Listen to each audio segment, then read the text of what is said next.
Hi friends, দেখো আজকে আমি খুব খুশি। কৃষ্ণা এসছে, কুমারদির কৃষ্ণা, আমার বুনি, আমার বোনের বেস্ট ফ্রেন্ড। এই যে আমরা সব খেতে বসছি। এই যে শ্রাবণী এসছে, কুমারদির লোক, মনে হচ্ছে আমার নিজের ঘরেরই লোক। এই দেখো, এই যে কৃষ্ণা, বল খুশি? প্রচুর রান্না করেছে নুপুরদির বৌমা। এত খাবার কি করে খাবো, আর আমি তো অত্যন্ত খুশি নুপুরদিকে দেখে। কতদিন পর দেখলাম, মানে আমার অন্তর থেকে কান্না আসছে। সত্যি বলছি যে নুপুরদিকে আজ আমি সচক্ষে দেখলাম। ভিডিওতে দেখেছি, আর নুপুরদির রান্না আমি ভিডিওতে প্রতিদিন দেখে আজ সচক্ষে দেখলাম। আর শ্রাবণী, তোমার কেমন লাগছে বলো? আমার খুব ভালো লাগছে এসে তোমার ঘরে। আমারও মনে হচ্ছে আমাদের গ্রামের লোককে দেখতে পেলাম। তুমি আসবে আবার? আবার আসবো কৃষ্ণাদির সঙ্গে। কৃষ্ণাদির সঙ্গে তো কৃষ্ণা আবার আসবি বুনি? না অবশ্যই তুমি যেও এবার।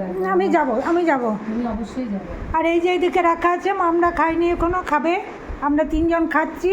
কৃষ্ণা কিছুতেই থাকছে না, আর চলে যাবে বলছে। আমার থাকার উপায় নেই। আমি আবার আসবো, রাতে একদিন থাকবো, অবশ্যই থাকবো।